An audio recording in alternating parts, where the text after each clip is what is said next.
Al igual que utilicen el chat para hacer las preguntas que en el momento se les vaya ocurriendo. Al final vamos a tener una sesión de preguntas y respuestas. Vamos a recoger las preguntas que ustedes hayan colocado en el chat.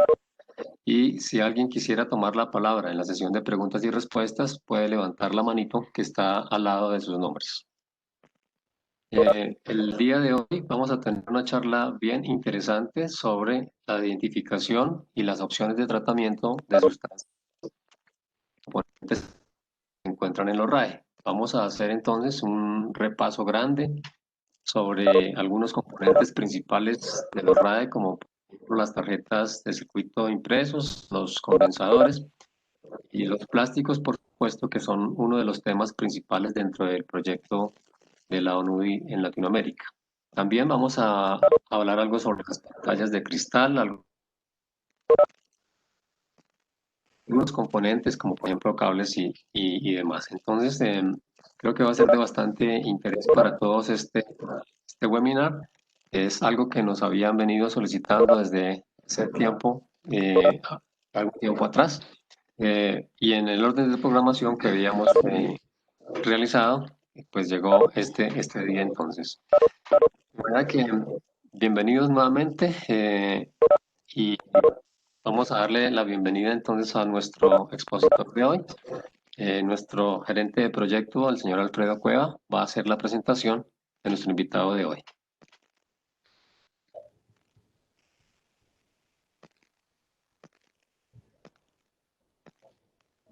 Adelante, Alfredo.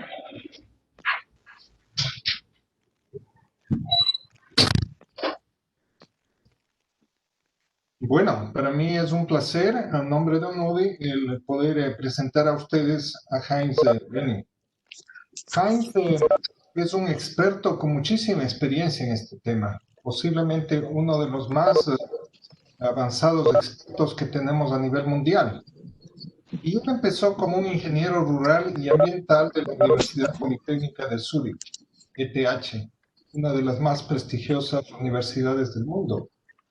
Ha realizado también un posgrado en gestión ambiental ISO 14000 y estudios de posgrado en suministro de agua, tratamiento de aguas residuales, protección del agua y gestión de residuos sólidos. Es decir, la formación de Heinz es una formación realmente muy amplia. Cuenta con más de 25 años de experiencia en gestión ambiental como consultor e investigador con enfoque en el manejo de residuos sólidos y actúa desde el año 2001 como jefe de investigación de la temática de materiales críticos y eficiencia en los recursos en el Instituto Federal de Materiales y Tecnologías, EMPA de Suiza. Heinz cuenta con 20 años de experiencia en la cooperación internacional y la transferencia de tecnologías a países en América Latina en temas como la producción más limpia y la gestión de residuos de aparatos eléctricos y electrónicos. Desde el año 2008 lidera el grupo de auditores técnicos y ambientales de empresas gestoras de Suiza en cuanto a la temática de RAES. Heinz es miembro de varios comités nacionales e internacionales, como por ejemplo el Comité de Operaciones del WI Forum, también el Comité Directivo de STEP y el IWWG, Grupo de Trabajo Internacional sobre Residuos. En cuanto a la actividad académica, Heinz también tiene una amplia experiencia en este tópico y ha sido conferencista en la Universidad de Ciencias Aplicadas Rapperswil, HSR, el Instituto BERS, para el conocimiento, reciclaje y eliminación de gas. También ha sido conferencista en la Universidad ETH de Zúrich en gestión de materiales sostenibles, conceptos, métodos y principios. Mucho más importante porque varios de ustedes conocen en persona a Heinz. Él ha trabajado muchísimos años en América Latina y pese a toda su capacidad, a todos sus pergaminos, Heinz es una de las personas más sencillas y agradables de tratar cuando se lo conoce en persona. Así que, Heinz, muchas gracias por haber aceptado esta invitación y sin más, le dejo a Heinz con nosotros. Gracias. Sí, muchas gracias, Alfredo, por esa amable introducción. Claro, en mis alturas ya uno tiene bastante experiencia, es como algo natural. Todavía no veo la presentación, si no sé quién lo puede, yo la tengo activada, pero no sé si ustedes la ven. Aún no. Tú puedes cambiar, ¿no? Porque tú eres ahora el maestro de ceremonia. Porque lo tenía antes puesta. Ahora lo vemos. Entonces, yo voy a apagar también mi vídeo, solo quería que me vean al principio. Todos los que no me conocen, son mucha gente que probablemente no me conocen. Entonces voy a apagar también ahora el vídeo, si no está apagado ya. Bueno, el tema de hoy es fracciones peligrosas en los RAE, identificación y opciones de tratamiento. Estoy aquí hablando desde Suiza, son las 5 de la tarde. Ustedes en América Latina, en situaciones difíciles como todos en el mundo, es bueno tener esa posibilidad de presentar conocimientos, experiencias a través de ese medio, me parece genial. Y la presentación que tengo aquí listo es la presentación que tenía previsto para presentar en Uruguay, en el EVA, que estaba previsto para marzo, pero no tuvo lugar. Entonces voy a presentar lo que tenía previsto allá. Otra vez cambio de diapositiva. No es fácil, parece.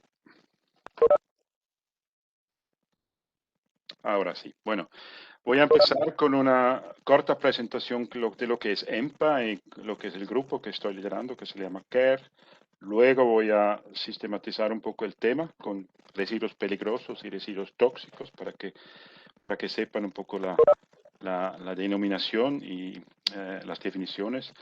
Luego voy uno por uno presentar diferentes componentes y sustancias peligrosas en los RAE, que no todas las posibilidades que existen, pero las mayores, las principales, y voy a terminar con un resumen y conclusiones, ojalá dentro de la hora prevista, y luego tienen la posibilidad de poner preguntas.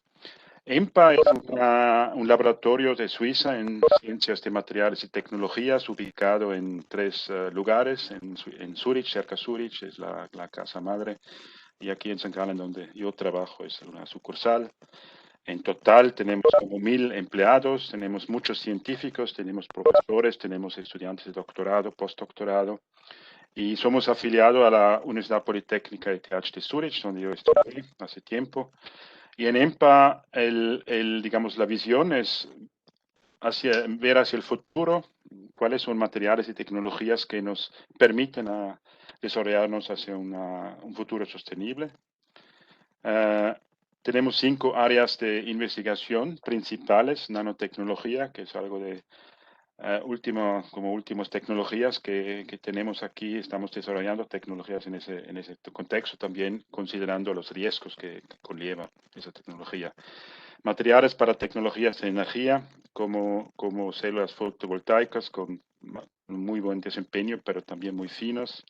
Materiales para construcción sostenible, pueden ver en la foto abajo a la izquierda algún proyecto, que tiene mucha atención, un proyecto en donde están diferentes elementos con diferentes materiales, en donde viven gente o trabajan gente. Estamos haciendo como un proyecto en la vida real, de cómo se pueden aplicar materiales de forma sostenible y cómo se puede organizar una casa con menos energía y todo eso. Salud y desempeño finalmente. Y como mencionó, Alfredo me lo mencionó, tenemos también proyectos en la cooperación internacional. Yo personalmente empecé en 98. Y dentro de EMPA, que es una institución grande, hay un laboratorio que se llama Tecnología Sociedad. Y dentro de ese laboratorio hay un grupo que se llama CARE, que es el grupo que estoy liderando. En ese grupo tenemos mucha investigación, claro, como un centro de investigación hay sobre temas en mi grupo, sobre temas de cómo recuperar metales críticos de los RAE, de los ELV, como End of Life Vehicles. También cómo es la minería urbana, qué tipo de recursos tenemos accesibles o no accesibles en nuestra mina urbana y cómo podemos acceder y de qué forma podemos explotar. También el tema de plásticos, donde vamos a tener pronto otro webinar enfocado a ese tema. Además, hacemos asesoría. En algunos casos, por ejemplo, en el tema de cooperación internacional, es mayormente asesoría. Hacemos auditorías de empresas, evaluación de desempeño de empresas de reciclaje. Apoyamos el desarrollo de normas y directrices técnicas en el tema de RAE, a nivel suizo, a nivel europeo también. Y el último es la transferencia de conocimientos y asistencia técnica que estamos dando en el contexto de la cooperación internacional a varios países del mundo, en Colombia, Perú, por ejemplo, en Latinoamérica, pero también en países de África y de Asia. Aquí, enfocándome un poco a América Latina, el donante de nuestro programa principal es el Secretariado del Estado para Asuntos Económicos, el Ministerio de Economía en Suiza, con lo cual estamos trabajando en Colombia y Perú en el tema de cómo desarrollar un sistema de RAE con todos sus componentes, la legislación, la creación de sistemas de... Oh, wow, se fue mi presentación. Otra vez. No sé por qué no hice nada, pero se fue. Ahora sí, otra vez. Bueno, entonces tenemos ese programa en Colombia, Perú. Empezamos en 2008 y vamos a terminar en 22, en 2 años más o menos. Y allá tenemos un sistema de recolección bastante avanzado. Tenemos la legislación desarrollada en el tema de responsabilidad extendida del productor. Tenemos empresas formales bastante avanzadas en el tratamiento, en el reciclaje de los RAE. Entonces, un programa yo diría que es bastante exitoso. Tuvimos también algún programa más chiquito hace algún tiempo, hace más de 10 años en Brasil, que no continuó. Y tuvimos programas en Chile, con UCA, desde 2006 ya. Empezamos a fomentar, a apoyar a la creación de una red latina en el tema de tuvimos varios eventos en este contexto. Y tuvimos un proyecto chiquito con Microsoft en Trinidad y Tobago, que mi colega Dani tuvo la oportunidad de hacer esa consultoría en esas islas. Para empezar, es importante conocer un poco los términos y conocer el idioma que se aplica en el reciclaje de los RAE. Al principio tenemos un aparato que alguien quiere deshacerse de eso y se vuelve en un RAE, un residuo de equipos eléctricos y electrónicos. Ese contiene componentes que por sí pueden contener sustancias peligrosas, tóxicas, y un componente puede tener una fracción. Una fracción puede ser, por ejemplo, un magneto de neodimio en un disco duro. Eso es el residuo. El residuo como tal empieza con el equipo, pero también hay componentes que llegan, por ejemplo, a un centro de acopio. A veces hay fracciones incluso que llegan a un centro de acopio que también son residuos. Pues, si hablamos de residuos peligrosos, es importante distinguir cuál es la peligrosidad potencial que puede tener un tal residuo. Son varias, los RAE son básicamente 3 que son importantes: la inflamabilidad, la toxicidad y la radiactividad. Las otras características, corrosividad y reactividad, no son tan importantes en los RAE. La toxicidad entonces la toxicidad es una parte de la peligrosidad, no es lo mismo. Y la toxicidad puede, como dice la palabra, es tóxico, puede causar hasta muerte, lesiones graves. Así es la definición en el Convenio de Basilea, que en el caso de RAE no llega a este nivel, pero es claro que la toxicidad es algo muy serio. Y la toxicidad viene de diferentes sustancias que contienen los RAE, por ejemplo, berilio, arsénico, selénico, cadmio, son muchos metales que pueden volver un RAE o un subcomponente o su fracción peligroso, pero también son compuestos orgánicos y inorgánicos que pueden volverlo peligroso. Es solo para que sepan un poco cuáles son los elementos, las sustancias que finalmente hacen que un residuo de aparato eléctrico es un residuo peligroso.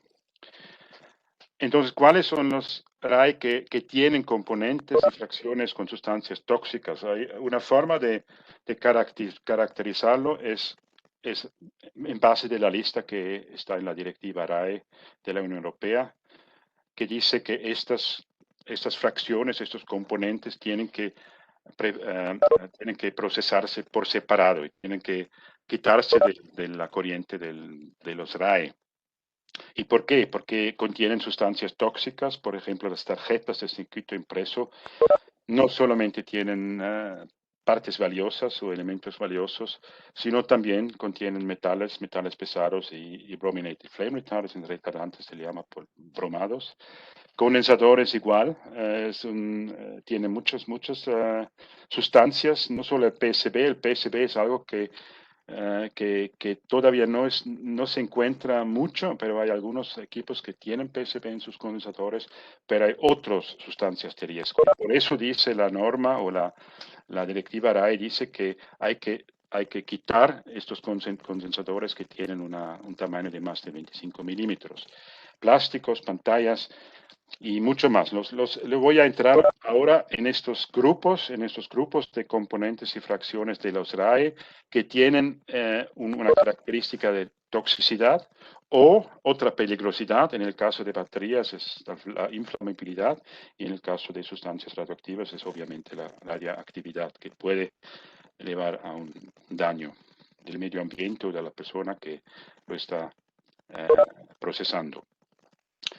Aquí es la sistematización de los flujos de las corrientes de RAE, según la Unión Europea. Es la clasificación anterior, ahora tienen otra, pero me parece que esa clasificación es más entendible y creo que muchos países en América Latina tienen todavía algo parecido como esa, ¿no?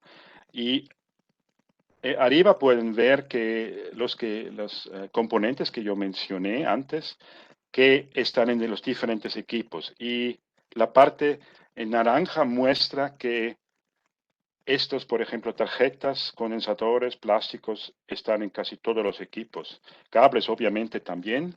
Y componentes con mercurio también. Entonces, hay mucho más mercurio que uno piensa en los diferentes flujos, en las diferentes corrientes de la AE. Por ejemplo, en grandes electrodomésticos, puede haber interruptores que contienen mercurio. En pequeños electrodomésticos también a veces hay también iluminaciones que contienen de fondo que contienen mercurio. Entonces, el mensaje principal de esta diapositiva es que hay que realmente ver muy bien en cada equipo lo que contiene. Claro que cada equipo, la mayoría de los equipos tiene un valor también, partes valiosas que pueden financiar las actividades de desensamble, por ejemplo, o parcialmente financiar al menos, pero hay que también separar las partes tóxicas. Y si miramos a un proceso de descontaminación de los RAE, digamos, el flujo del material. El RAE primero es la recolección y la clasificación en un centro de acopio, en un centro de desensamble, donde también tiene lugar el desensamble. El desensamble ya es un primer paso para separar las fracciones peligrosas, por ejemplo, condensadores, baterías, cartuchos de tono, etc. Hay partes valorizables, como yo mencioné antes, que se separan también en este proceso de desensamble. Luego tenemos un RAE preprocesado, que en muchos casos, al menos en los países de Europa, en otros países, va a alguna forma de trituración, pero todavía tiene, por eso en rojo todavía contiene partes peligrosas. Luego clasificación, identificación de manera muy general, que son diferentes procesos, una secuencia de procesos, filtración, fundación y finalmente, sea la disposición final, la recuperación o la valorización, que lleva recursos secundarios o energía que puede usarse finalmente. La parte roja muestra que el proceso de descontaminación no necesariamente termina con el desensamble, porque el desensamble puede separar componentes o partes, pero hay partes que como partes todavía contienen cierta peligrosidad, cierta toxicidad, por ejemplo, los plásticos. El desensamble no lleva todavía los plásticos puros necesariamente. Si empezamos con el primer componente que quiero enfocar un poco, son las tarjetas de circuito impreso, que tienen varias características importantes. Uno es que es una mezcla compleja de muchos materiales. Una tarjeta contiene una gran variedad de metales, por ejemplo, metales preciosos como metales pesados. Claro que además lo más importante para cada empresa de reciclaje son los metales que contienen las tarjetas, oro, plata, paladio, y en procesos industriales, no informales sino industriales, se pueden recuperar hasta 17 metales. Pero eso pide un tratamiento específico y, como yo mencioné, sustancias tóxicas que contienen estas tarjetas. Entonces, el tratamiento de tarjetas, sobre todo la trituración de tarjetas, puede ya emitir algunas de estas sustancias tóxicas. Entonces, el tratamiento de tarjetas no es nada fácil. Las tarjetas tienen diferentes niveles de valor. El grado alto, que es como 10 a 20% de las tarjetas, de la totalidad de tarjetas de diferentes equipos. Eso vienen básicamente de servidores, computadores, teléfonos móviles y equipos de red para telecomunicaciones. Eso es como el enfoque principal. Si uno quiere realmente crear valor, estos son equipos más interesantes para poder sacar tarjetas. El grado medio son impresoras, fotocopiadoras, teléfonos, electrodomésticos, y el grado bajo son sobre todo televisores viejos, monitores TRC, equipos estéreo electrodomésticos que tienen, es la mayoría de las tarjetas que están en estos equipos. Entonces, lo que hacen las empresas de desensamble es clasificar esas diferentes tarjetas para poder crear más valor, porque el más puro, la separación de tarjetas mejora el rendimiento financiero. En los tratamientos de las tarjetas, las empresas que lo hacen, como Umicore es conocido, hay otras empresas que lo hacen, Boliden, por ejemplo. Algunos metales se pueden recuperar casi al 100%, mientras que otros no. Entonces el proceso, como es tan complejo, el material no llega a separar todo. El Umicore Process, el proceso de Umicore que pueden ver abajo, tiene diferentes pasos con diferentes tecnologías para poder realmente aprovechar lo más posible, pero finalmente no es posible todo.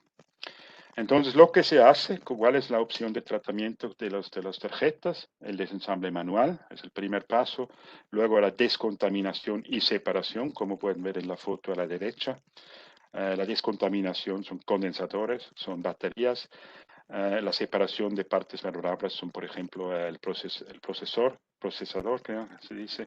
Algunas partes de un metal puro, aluminio, a veces cobre o algo interesante que se puede separar fácilmente y así tener ya un residuo con buen valor. Luego la trituración y la valorización. La titulación no siempre se hace, pero finalmente creo que las tarjetas que llegan a una empresa formal en algún momento llegan también a una fundición industrial en Europa o en Canadá, Norteamérica, donde están las fundiciones, creo, principales, perdón. Segundo, los condensadores. Los condensadores se encuentran en diferentes partes de los equipos, como mostré en una de las diapositivas. Es un componente que se encuentra en casi todo. Aquí algunos ejemplos en circuitos impresos en fuentes de poder, por ejemplo. Pueden ver a la izquierda que hay condensadores bastante grandes, en grandes electrodomésticos, sobre todo en microondas, y en balastos eléctricos de tubos fluorescentes, no en balastos eléctricos inductivos o electrónicos, pero en esos balastos a la izquierda que pueden ver abajo, adentro, si uno lo abre, pueden ver que hay condensadores de de gran tamaño. La clasificación de los condensadores es en primer lugar es polar o no polar. Algunos dicen que no polar no es problemático, que no es verdad.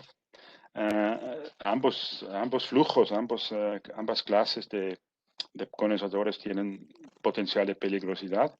La única diferencia es que los condensadores polares electrolíticos, que contienen sustancias de riesgo, que pueden ver abajo, no soy químico especializado, pero los que conocen estas sustancias pueden, por ejemplo, fenol, PCB, pueden ver que hay realmente sustancias de riesgo y eso se encuentra en papel húmedo, ¿no? Entonces no es un líquido que puede salir tan fácilmente del condensador.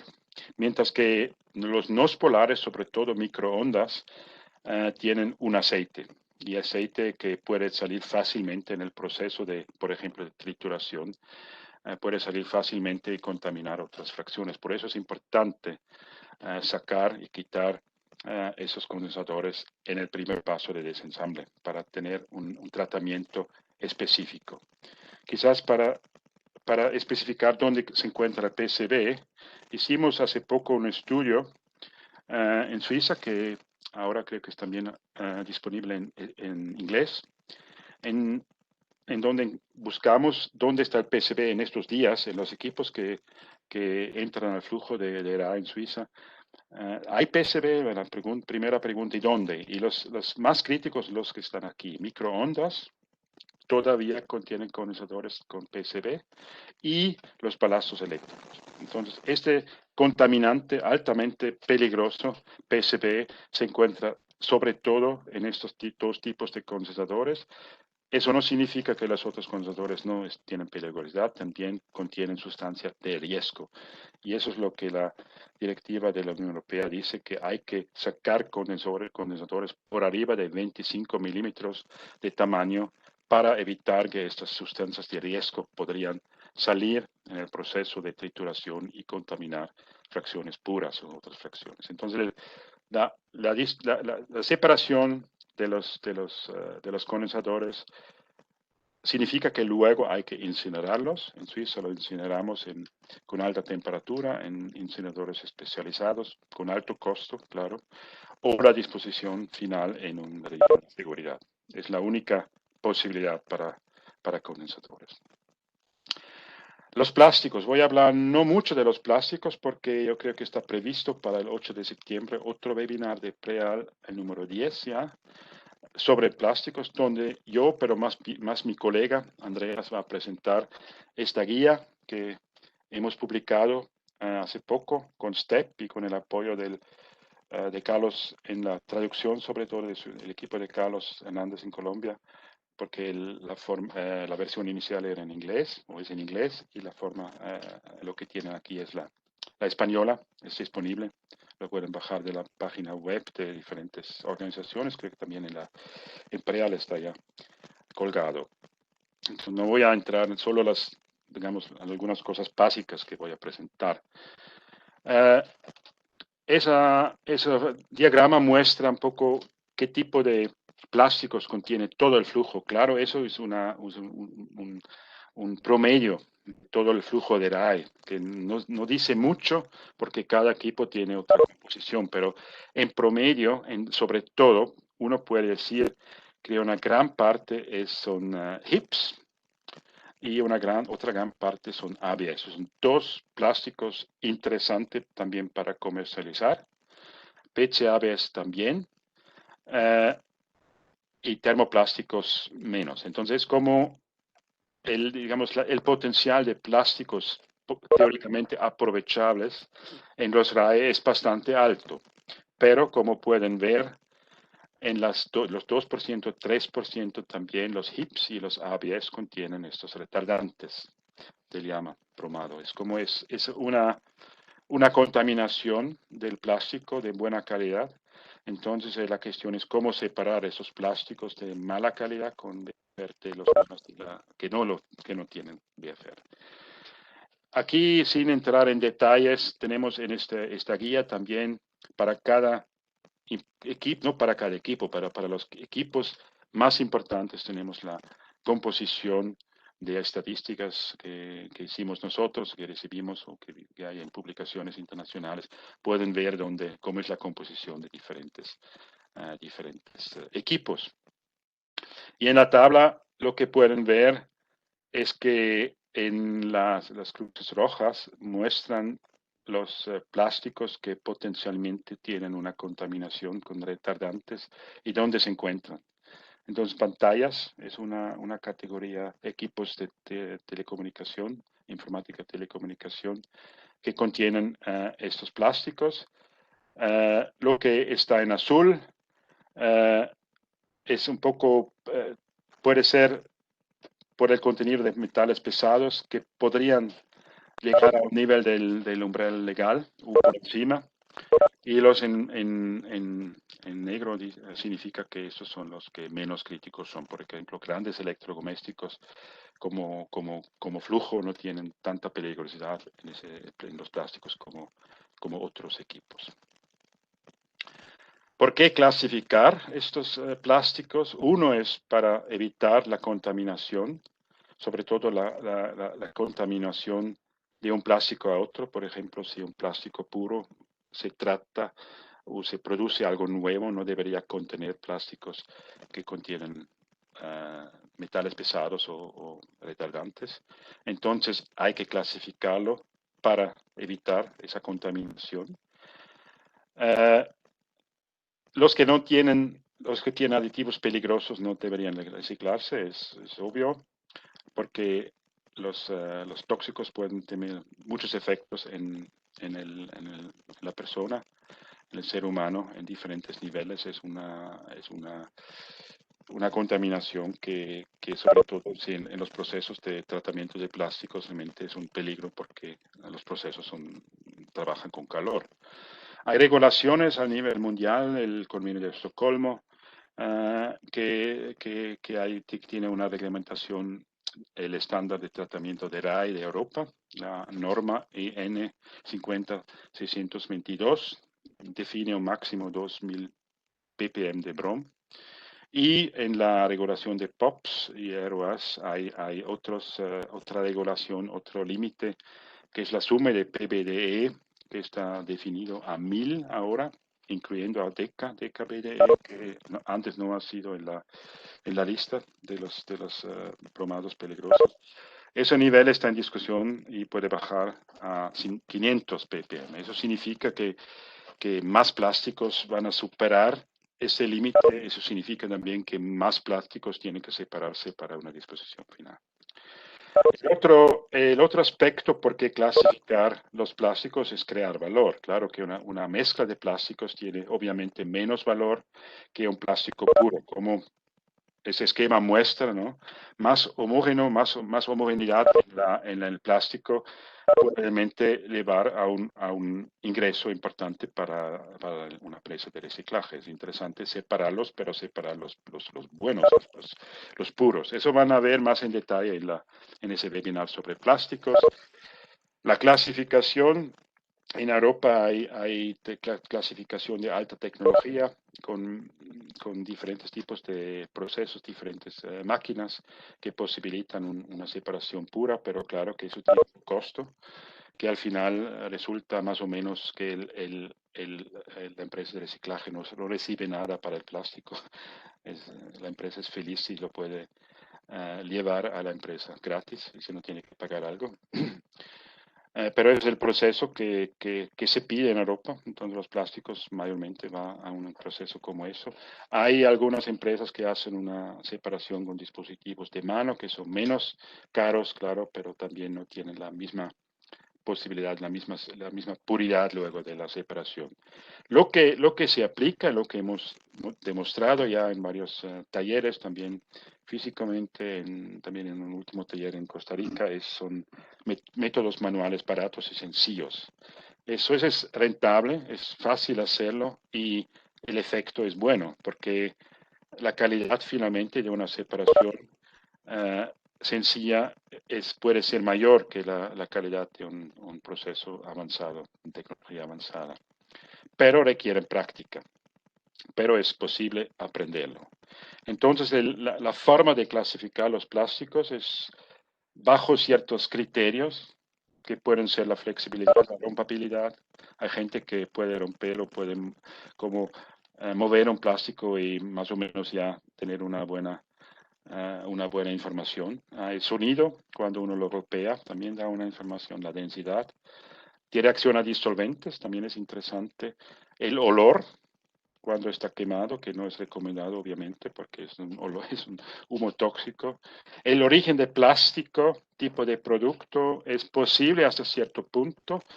Los plásticos también tienen una indicación qué tipo de plástico es, si contiene bromine o no, pero esta información no es a 100% confiable.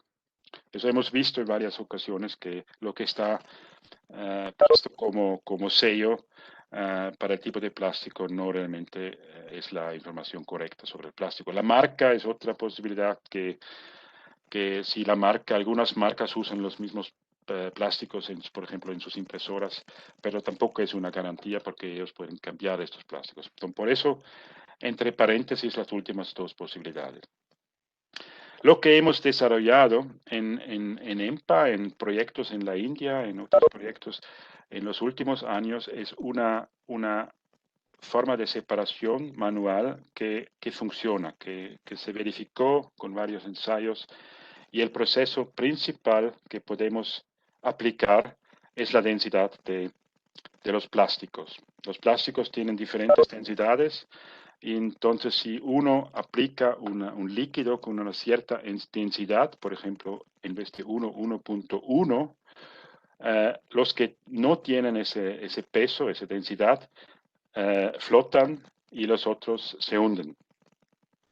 Y la buena noticia es que los plásticos que tienen retardantes son plásticos pesados que pueden separarse por su densidad. Esa gráfica muestra diferentes grupos de plásticos que se separan con diferentes densidades del líquido.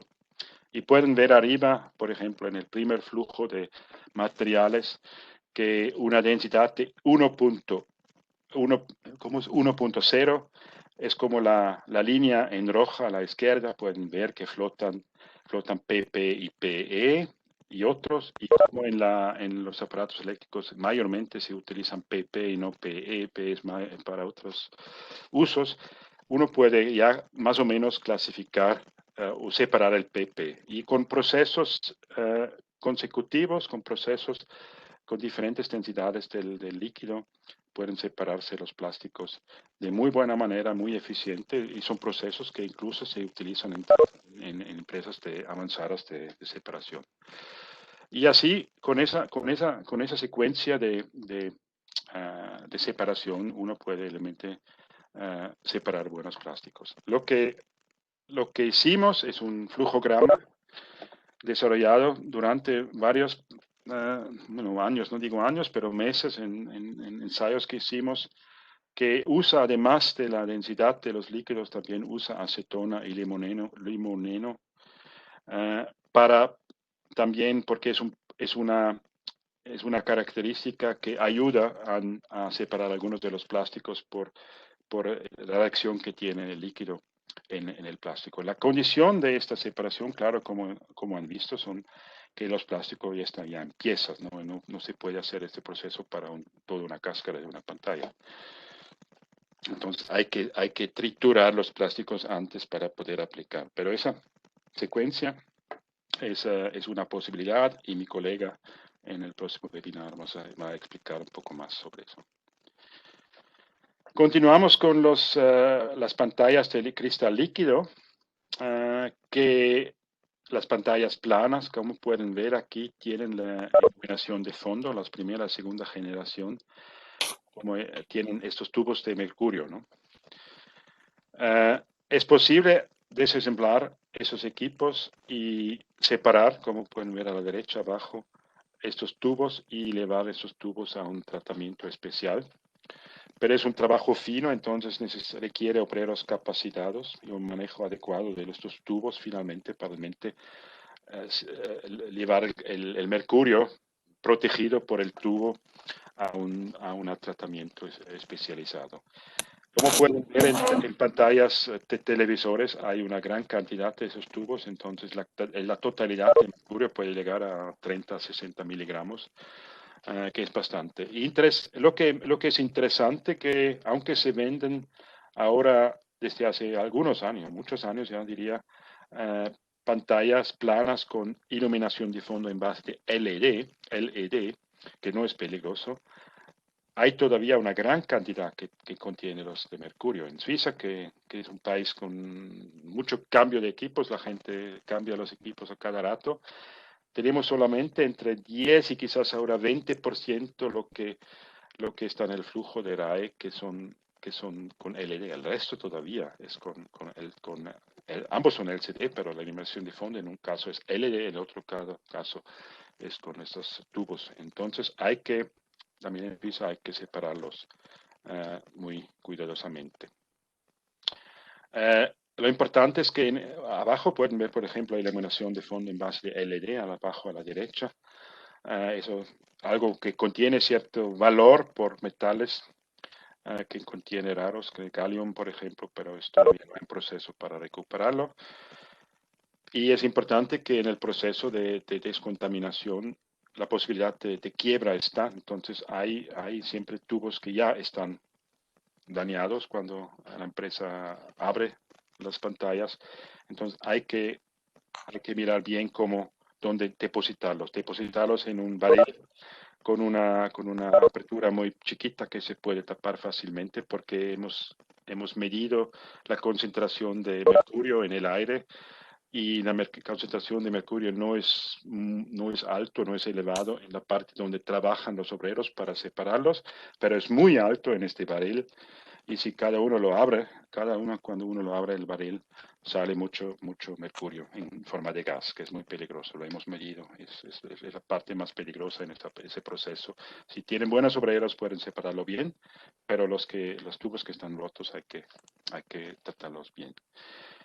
Tubos de rayo catódico, algo que aún también aquí en Suiza tenemos una cantidad que va bajando cada año, pero tenemos todavía bastante y hay una sola empresa en Europa que recibe este material, el vidrio, para el tratamiento. Antes había varias empresas en Europa que lo recibieron, pero ahora es solo una, entonces todo de Suiza en muchos países llega a esa empresa. Y el desafío allá es separar los diferentes tipos de vidrio. El vidrio de panel no es crítico, se puede incluso reusarlo de alguna forma, pero el vidrio de embudo y la frita, que contiene mucho plomo, tienen que separarse. Entonces el TRC, que tiene una cantidad de hasta 1,5 kilos de plomo, necesita un tratamiento especial. Y ese tratamiento especial es en un primer lugar un desensamble manual, claro, la cáscara y todo, la tarjeta tiene que separarse. Luego para la separación del vidrio plomado del no plomado hay tecnologías de corte con diamante o alambre caliente que se utilizan. Me voy a mostrar un ejemplo. O la separación por apastado, que es una tecnología que solo pocas empresas utilizan. Esa empresa que mencioné en Europa, la única, está realmente con un proceso muy avanzado separando los diferentes vidrios. Y luego, después de la separación, es la limpieza del vidrio porque tiene una lámina de fósforo y este fósforo contiene también metales pesados y tiene cierta toxicidad. Y entonces hay que separar el vidrio y hay que separar el polvo de fósforo, vidrio con plomo y el polvo de fósforo, que son las partes peligrosas. Aquí dos ejemplos, uno de Kenia, otro de Colombia, que utilizan ese corte con diamante o alambre caliente, que funciona bien, y que después de separar los diferentes vidrios a la derecha pueden ver que se separa ese polvo fluorescente con un tipo de aspiradora para separar esa parte que también es tóxico, y luego uno tiene un vidrio que se puede de alguna forma reusar en la industria de cerámica y otro vidrio que tiene que disponerse en un relleno de seguridad. Baterías de litio. me parece también algo muy importante, lo hemos visto también en Colombia, en Perú, donde yo visité varias empresas de reciclaje de RAE, que es un tema que todavía no recibe la atención, me parece necesaria. Hemos tenido en los últimos años varios incendios debido a baterías de litio. En algunos casos terminaron con poco daño, pero por ejemplo con ese camión, pero en otros casos toda una empresa tomó fuego y la situación es terrible luego para el medio ambiente y para la empresa que no puede continuar con su trabajo. Esos son fotos de una empresa en un país latinoamericano. Y algunos lo hacen bien, separan las baterías de litio, pero no separan los que están infladas, que es son las baterías más peligrosas que tienen que separarse y ponerse en una sustancia que puede evitar el fuego. Vermiculit, por ejemplo, no sé cómo se dice en español, vermiculita creo. Y lo que pueden ver a la derecha son situaciones, ¿no? Baterías muy cerca a otros residuos y uno puede imaginarse, si aquí hay un incendio, eso sería no sé, un fuego terrible, y como esas empresas en muchos casos están en las ciudades, con vecinidad de 20 casas, es algo que hay que realmente poner el dedo. Hay que mostrarles que hasta que nada ha pasado, la gente está, bueno, un poco relajada, pero una vez cuando pasa algo, las empresas que lo experimentaron pueden decir que es muy peligroso. Entonces eso es algo muy, muy, muy, muy importante en las empresas de desensamble, que hay un tratamiento adecuado de esas baterías, una separación adecuada, como pueden ver en barriles con vermiculit para separar baterías que tienen ese peligro, que ya son infladas.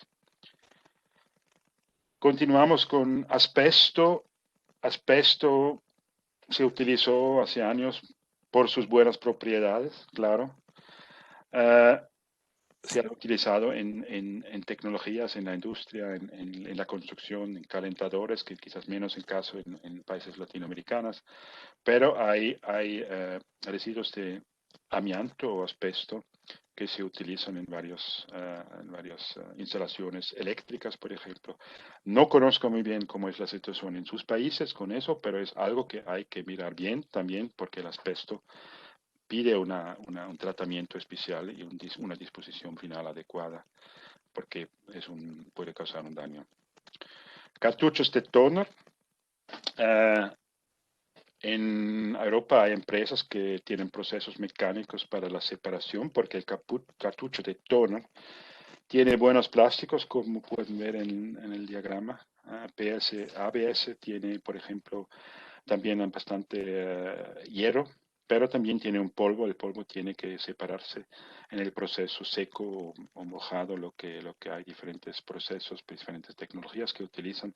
Pero ese tipo de tecnología es solo posible para cantidades grandes, ¿no? Para cantidades como esa la que tienen ustedes, supongo. Es posible quizás una tecnología un poco menos avanzada, pero también posible. Ese aparato que pueden ver aquí en esta diapositiva es una posibilidad manual, pero hay que decir que es un trabajo difícil, es sucio, y también pero hay que separarlo de alguna forma o disponerlo en un relleno sanitario, o quizás hay empresas de incineración o instalaciones de incineración que pueden quemarlo. Lámparas de descarga de gas, diferentes formas, hay tubos largos, hay tubos redondos que contienen este mercurio. Aquí también tenemos empresas especializadas para el tratamiento de ambas formas principales que hay, los tubos largos, los tubos redondos y con curvas. Eso existe, pero eso también pide una inversión bastante alta. Entonces, lo que mayormente se puede encontrar, yo lo vi en varias empresas, es ese bulb heater, que tiene sus límites. Uno, porque no tiene la posibilidad de tratar lámparas redondas, por ejemplo, muy reducida la posibilidad. Y además no hay una separación de las partes valiosas y las partes tóxicas. La parte valiosa es el vidrio, el metal, es poco, pero en una gran cantidad de lámparas puede tener una cantidad de partes valiosas interesantes. La empresa arriba a la izquierda, ese contenedor es un sistema cerrado para ambos tipos de lámparas, en donde el proceso separa metal, vidrio y vidrio contaminado y puede aprovechar algunas partes de las lámparas con este proceso y el resto tiene que depositarse. Es un proceso que también tiene sus costos, también es solo posible para gran cantidad. Entonces, el bulk vitrio es quizás la única posibilidad para cantidades no tan altas. Hay que separar el barril después de un cierto número de tubos y con la empresa que lo suministra hay que tener un contrato para devolver estos barriles llenos de los materiales. Entonces, es una solución, no es la mejor quizás que hay para pequeñas cantidades, pero tampoco es una solución perfecta todavía.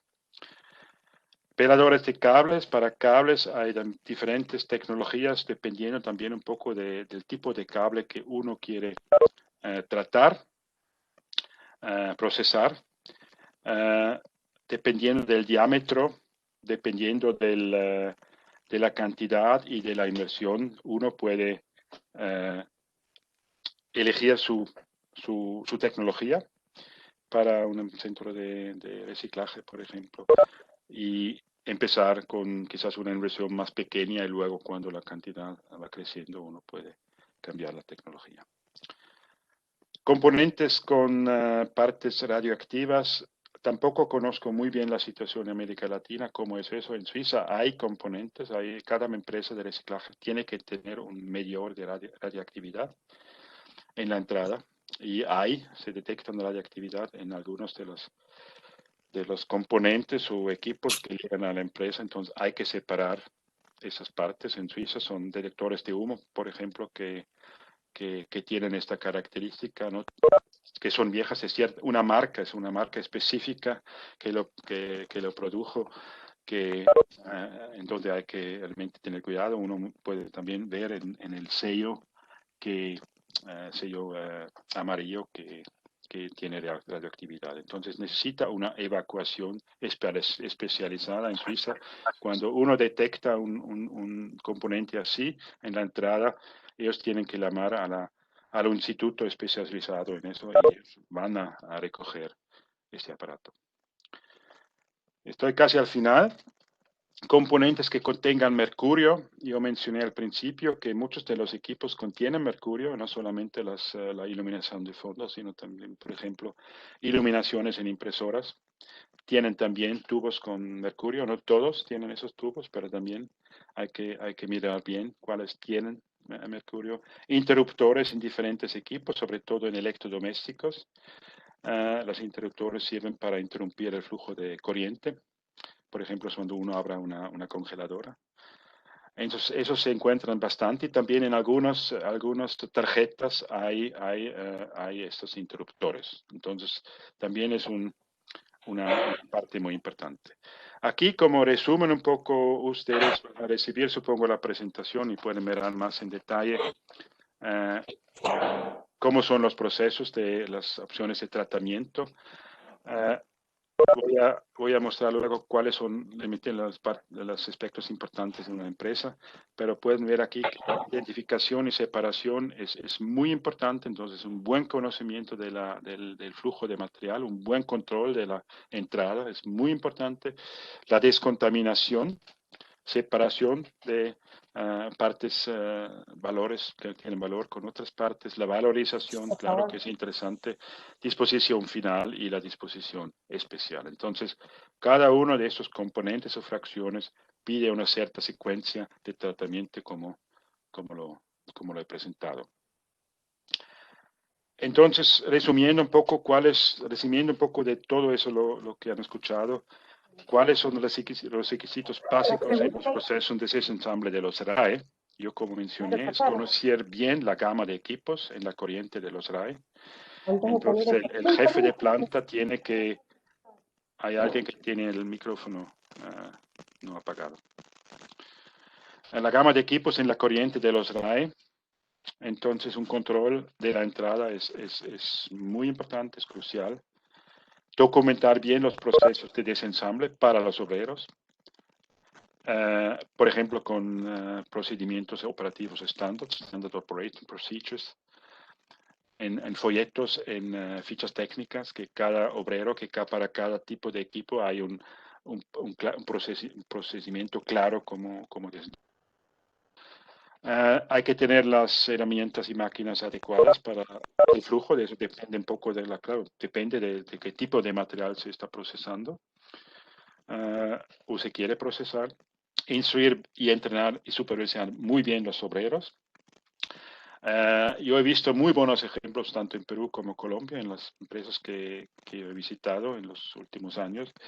Entonces, me parece que el nivel técnico, supongo que también en otros países no son los únicos pero yo conozco empresas allá, conozco también en Costa Rica, también en Chile, pero no tantas empresas. Me parece que eso es algo que es posible en cada país. Controlar la calidad del desensamble y de la descontaminación. Y eso se puede controlar, por ejemplo, muy bien con estadísticas de descontaminación. Entonces, el número de condensadores en relación a la cantidad de equipos que se trató, que hay un control de separación. Luego, importante es implementar un concepto de almacenamiento para las diferentes fracciones, valorizables y peligrosas. Como han visto en el caso de las baterías, ¿no? Es muy importante tener muy claro cómo almacenar y qué tanto tiempo uno tiene que almacenar ciertas fracciones y dónde almacenarlo para que esté seguro la planta. Planear bien los flujos de materiales en la planta, la recepción, la clasificación, el desensamble, el almacenamiento y transporte. Yo he visto empresas en donde todo está un poco mezclado, entonces hay transportes que se cruzan, hay transportes dentro de la planta que no son optimizados, que evitan un tratamiento eficiente de los equipos. Entonces eso también hay que ver bien desde principios cómo queremos realmente tener el flujo, así que no hay posibilidad también de accidentes en la empresa. Y mantener un control flujo abajo y la disposición adecuada de los componentes y fracciones peligrosas, porque la empresa que pasa sus fracciones a terceros, a otra empresa que sigue tratándola o va transportándola, esa información de lo que es y lo que todavía contiene. Por ejemplo, pueden decir que esos son tarjetas que todavía tienen los condensadores y baterías, pero la próxima empresa lo va a quitar. Entonces hay que pasar información y controlar, porque la responsabilidad del material siempre es con la empresa que lo pasa a otra. Claro, ellas tienen que garantizar que la próxima empresa está haciendo el trabajo según los lineamientos técnicos que existen en un país. Y claro, esa empresa como también tiene que seguir los procesos, pero la responsabilidad es también con la empresa que transporta o que lo pasa a terceros. Eso es todo, más o menos en el tiempo. Muchas gracias por su atención. He visto varias preguntas en el chat. Entonces, yo le paso la palabra primero a Carlos para quizás explicar cómo es el proceso. Muchas gracias, Heinz, por la presentación. Creo que se cubrió gran parte de los temas que han sido de preocupación de parte de los miembros, principalmente de nuestro proyecto. Y pues en esta ocasión nos acompañan también personas que no son directamente vinculadas a nuestro proyecto, pero que sí son empresas, por ejemplo, gestoras de diferentes países de Latinoamérica, lo cual nos complace, por supuesto. De verdad que muchas gracias por esta explicación que diste. Creo que se dio un barrido sobre las principales fracciones peligrosas. Como bien lo comentaste al principio, pues es un poco difícil dar cobertura al 100% de toda la peligrosidad de las sustancias presentes en RAE, pero creo que esto es un panorama muy general y muy preciso también de los principales componentes que se deben tener en cuenta cuando hablamos de la gestión de RAE. Pues si me permites voy a leer algunas de las preguntas que nos han venido formulando aquí en el chat. Quisiera decirle a nuestros participantes, veo que hay algunas inquietudes con respecto a las presentaciones, con mucho gusto las vamos a compartir. Vamos a colocar ahora dentro de unos momentos el link para que ustedes vayan al canal de YouTube del proyecto, en donde estamos colgando todas las presentaciones que se han realizado a través de esta serie de webinars. Bien, una pregunta que veo aquí con relación a los PCBs que mencionaste que hay en microondas. ¿Esto es solamente en microondas antiguos o también se encuentran condensadores con PCBs en microondas nuevos? Son mayormente las microondas, no diría antiguas, pero que tienen cierta edad. Pero no excluiría las microondas también más nuevas, ¿no? Es difícil separar hasta cuándo se utilizaron. El hecho es que el hecho es que es prohibido, ¿no? El hecho es que desde 86 está prohibido, pero todavía encontramos en los procesos de mecánicos, en donde tomamos muestras, por ejemplo, de la fracción afina de un proceso mecánico, en donde se acumulan los elementos tóxicos, como el PCB, por ejemplo, todavía encontramos PCB. Y el origen del PCB hasta cierto punto es explicable, es por falta de desensamble o descontaminación propia de la parte manual. Así que entran algunos de los condensadores al proceso mecánico. Otro es una parte de que no es muy clara de dónde viene ese PCB. Pero sí, yo diría, para realmente separar bien, yo diría, en primer lugar, separar de todas las microondas esos condensadores. Si alguien tiene interés en el estudio, para tener acceso a mayores detalles, en inglés lo puedo pasar a UCA y lo puedo colgar en la página web. Claro que sí, sería de bastante utilidad y bienvenido también entonces a este estudio. Con relación a la peligrosidad de algunos componentes, uno son los LED que entendí no se consideran peligrosos y otra parte son las baterías de litio, que nos dice aquí una de nuestras participantes que están consideradas como no peligrosas, ya que no existe una clasificación específica. Sí, si se está considerando alguna revisión de esta directiva en cuanto a... No sé bien la pregunta, pero las baterías de litio tienen peligrosidad por su carácter de inflamabilidad, ¿no? Que es como el peligro potencial, ¿no? De las baterías de litio. Otras baterías pueden contener cadmio, pueden tener metales pesados. Pero no sé si es la respuesta a la pregunta. Sí, en la normatividad europea, todas las baterías de litio se consideran peligrosas. Es que veo acá alguna anotación de una de nuestras participantes que dice que no todas se consideran peligrosas, sino solamente las que tengan compuestos inorgánicos de flúor. No. Hay las pequeñas baterías que están en las tarjetas de circuito impreso. Esas pequeñas baterías redondas por sí no tienen peligrosidad, pero las baterías de tamaño más alto, más grande, de aparatos eléctricos, electrónicos, esos sí tienen peligrosidad. Yo no excluiría alguno de estos. Son también las pilas redondas, algunas de las pilas redondas, si ustedes ven bien en cómo está descrito la característica de la batería. A veces dice también en baterías redondas normales que conocemos desde hace muchos años que son baterías de litio. Y hay que separar esas baterías de litio en todo caso. Si alguien tiene mayor información o algo que está en contradicción a lo que digo, me lo mandan por favor para verificarlo dónde viene esa información. Okay. No, yo creo que queda clara entonces la peligrosidad de las baterías de litio. No nos estamos refiriendo en este caso a las de botón, sino a por ejemplo, las que vengan con el computador o con los teléfonos celulares.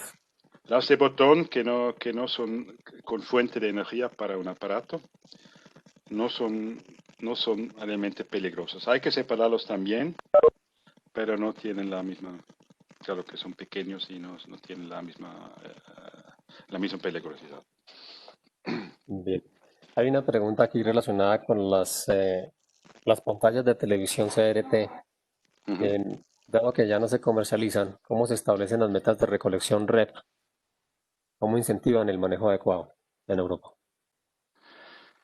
Bueno, no tenemos, al menos en el caso de Suiza y creo que de otros países, al introducir un sistema de REP, digamos, distinguieron entre equipos nuevos y equipos antiguos, ¿no? Antes de la introducción de la ley, ¿no?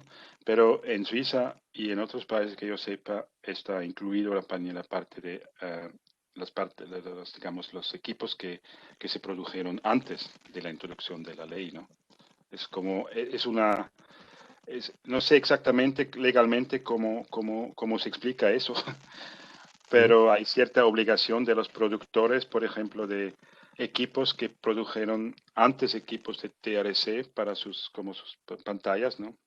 Y luego ahora equipos planos que son de la misma marca, entonces tienen cierta responsabilidad para también los aparatos antiguos. Pero yo sé que es una discusión en muchos países, lo tuvimos también en Colombia, y quizás tú puedes explicar cómo lo solucionaron en Colombia, no me acuerdo muy bien. Pero hay, claro, que hay equipos TRC que se produjeron antes de la introducción de la ley. Ujú. No sé si explicó bien, respondí bien a la pregunta. Sí, sí, creo que es claro. Depende Mm, también de la fecha de entrada en rigor de la legislación. sí. Bien, no, en el caso de Colombia realmente se establece una meta de recolección en este momento para los equipos de informática Ujú, y dentro de esa meta de recolección pues se recogen los CDTs, pero entra todo como un solo conjunto. ujú. Hacer esa aclaración. Em, Veo otra pregunta sobre las baterías de litio. ¿Por qué las baterías que están infladas se deben separar y se deben introducir en contenedores que tengan vermiculita u otro material que no tenga riesgo de inflamabilidad? Y si solamente son las infladas las que se deben separar o todas las demás. ¿Y qué se debe hacer con estas baterías una vez separadas? Bueno, las infladas tienen un peligro adicional porque ya empezó una reacción química dentro de la batería. Eso puede continuar así fácilmente porque la batería ya está dañada. Entonces tiene una peligrosidad más alta que las baterías que todavía están en su forma original. Entonces la separación de las infladas es una prioridad.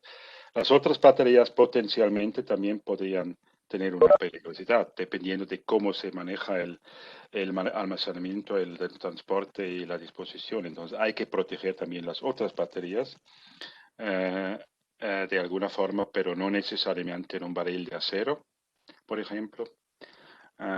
Hay ciertas, dependiendo del país también, hay ciertas restricciones adicionales o menos restricciones para baterías que no están infladas todavía. Y eso depende también de las regulaciones internacionales de transporte que se aplican en todo el mundo, creo.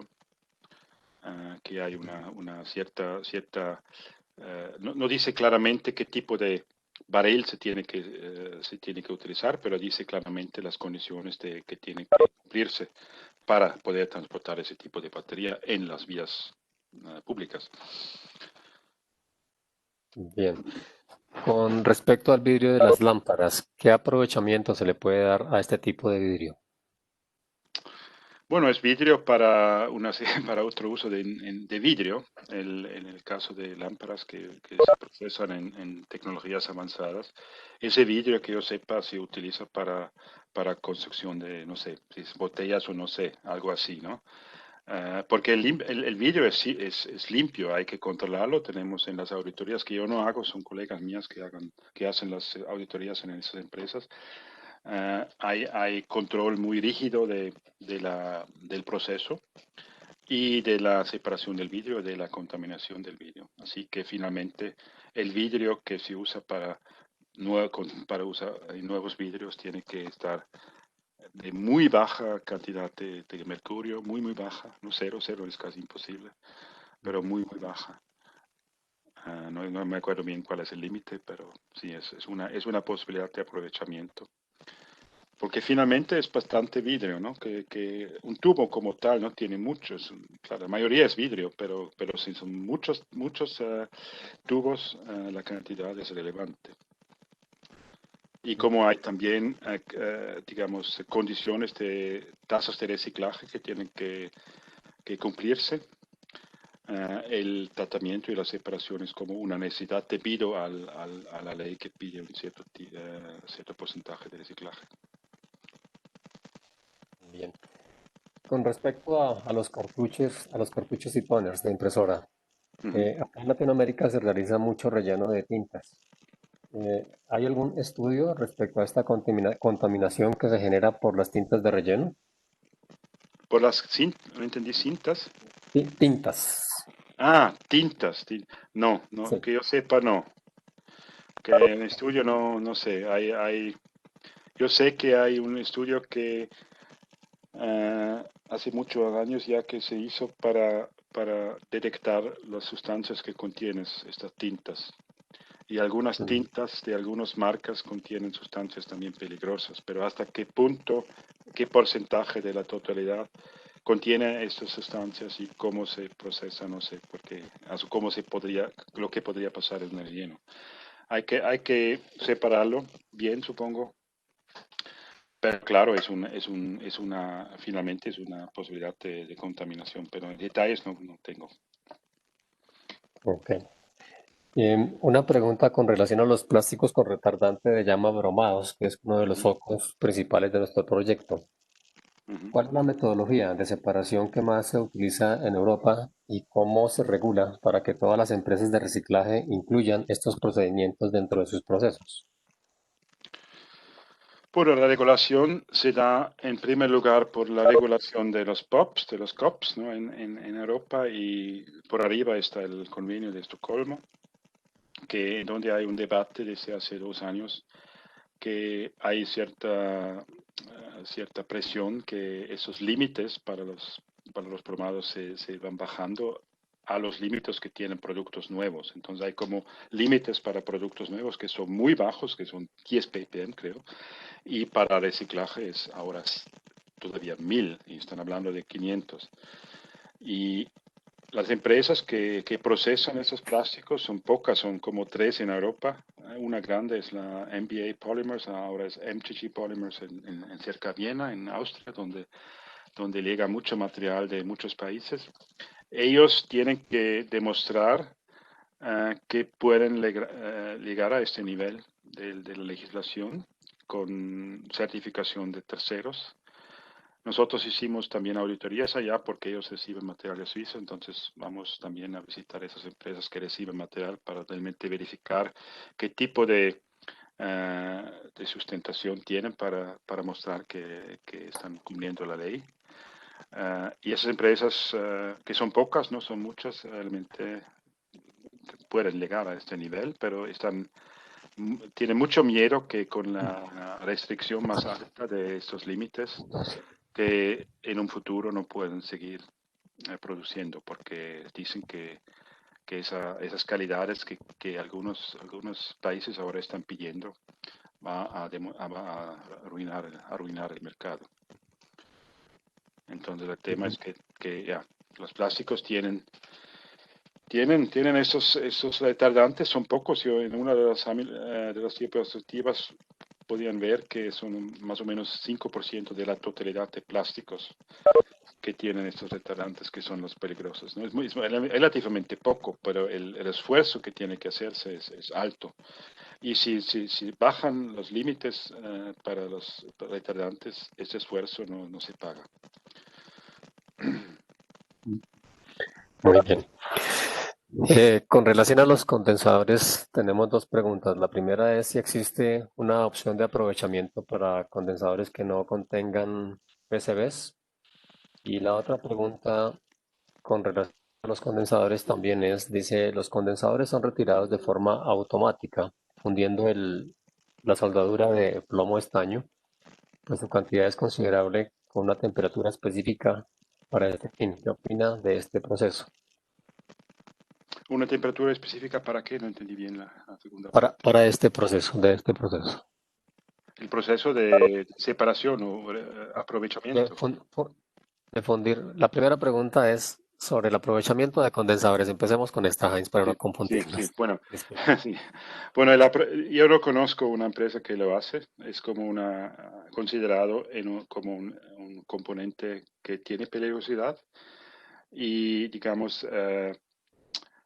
en la legislación ambiental general de muchos países, creo, hay un principio de, ¿cómo se llama? De prioridad de separación, o pues, es principio de, ¿cómo se llama? Prevención, ¿no? Prevención de la contaminación. Preventivo, es Precaución. un principio preventivo. Entonces, si uno no puede mostrar con ensayos digamos, análisis estadístico que ciertos condensadores no contienen estas sustancias, que es un SU, un grupo muy grande, hemos detectado, no sé, 30 o 40 sustancias que son de sustancias de substances of concern. Es muy difícil separar los buenos de los malos, casi imposible, así que en Suiza, en otros países, separan todos los condensadores, independientemente si PNP se ve o no. Las grandes tienen que separarse porque son potencialmente contaminados. Y no hay otra forma de aprovechamiento. No hay forma de aprovechamiento. Ok. La segunda pregunta con relación a los condensadores es de una práctica que existe para retirar el condensador fundiendo la soldadura de plomo estaño. ¿Qué opina de este procedimiento? El procedimiento es, bueno, de una tarjeta lo pueden sacar manualmente fácilmente. El proceso es manual.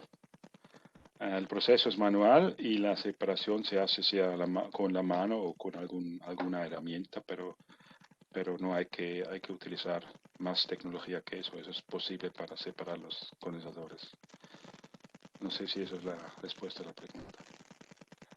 Sí, sí, exactamente. La metodología de separación, solamente que en algunas ocasiones se retira con calor. No, no es necesario. Que no es necesario. Con las herramientas adecuadas se puede separar a mano o con las herramientas.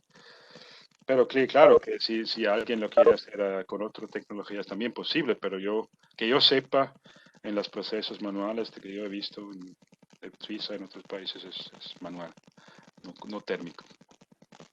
Perfecto. Y también con los condensadores. Nos preguntan acá que se mencionó que existen otros COPs en condensadores, además de los PCBs. ¿Estos Sí, estarían en condensadores de equipos antiguos y nuevos? sí, bueno, son sustancias de substances of concern, ¿no? Que es una lista es difícil definir qué es una substance of concern.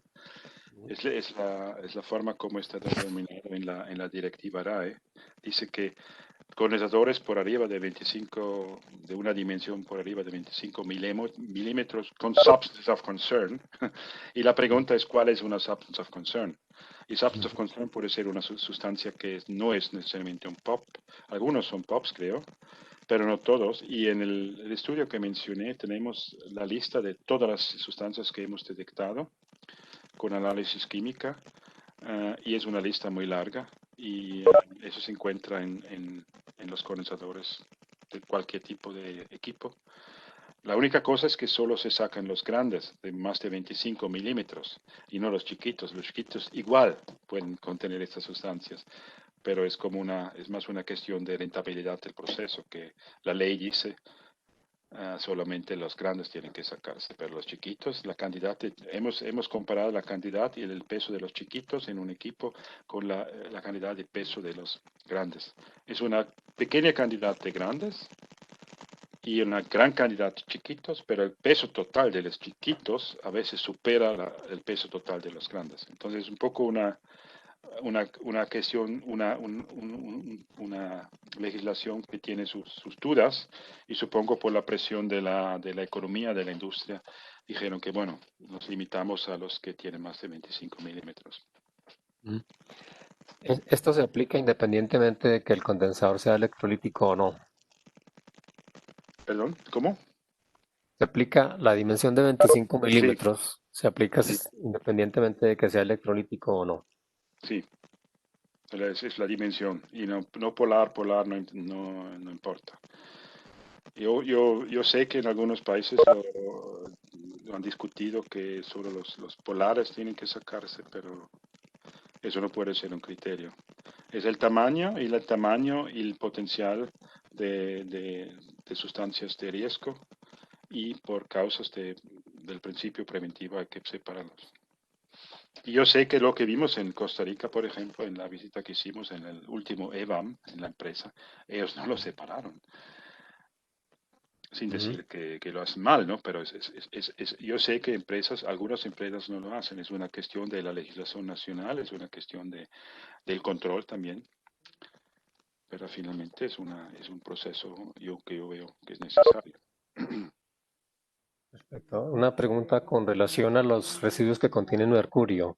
¿Qué métodos de eliminación existen? De métodos de qué? De eliminación. Bueno, de eliminación hay en Suiza al menos hay un proceso de fundición en donde se puede separar el mercurio, un proceso también que se utiliza para baterías, que tú lo has visto una vez en cerca de Berna, ¿no? Ellos también pueden procesar residuos con mercurio y el resto son rellenos subterráneos en Alemania, por ejemplo.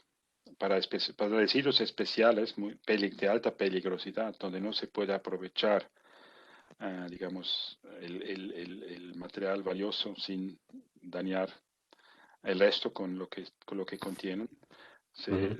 se depositan en rellenos subterráneos por debajo de la tierra, en donde antes explotaron sal, por ejemplo, No. que tienen una seguridad también que en este caverna donde realmente se depositan finalmente no puede salir nada porque están como encapsulados. Es un Ujú. proceso, es una disposición muy cara, pero es la única forma. Si no se puede aprovechar en una fundición. Bien. Em, Sobre la gestión del vidrio de las pantallas LCD, pantallas LED que vienen de televisores, celulares, tablets, ¿cuál se recomienda que debe ser el manejo y la gestión de ese vidrio? Bueno, no siempre es vidrio, ¿no? Si hablamos de TRC es vidrio. Y el vidrio de la pantalla, el vidrio del panel, se utiliza, hicimos un estudio de eso con STEP, hace algunos años se puede utilizar en industria cerámica, por ejemplo, que yo sepa. El vidrio que no es vidrio de las pantallas planas, hay un plástico interesante que es tiene como 5 o 6 milímetros de grosera que se utiliza como plástico puro, es un policarbonato que se puede utilizar, que se puede vender, que tiene valor, que se puede separar en el desmantelamiento manual. Ese plástico se puede vender normalmente, hay posibilidad de venta.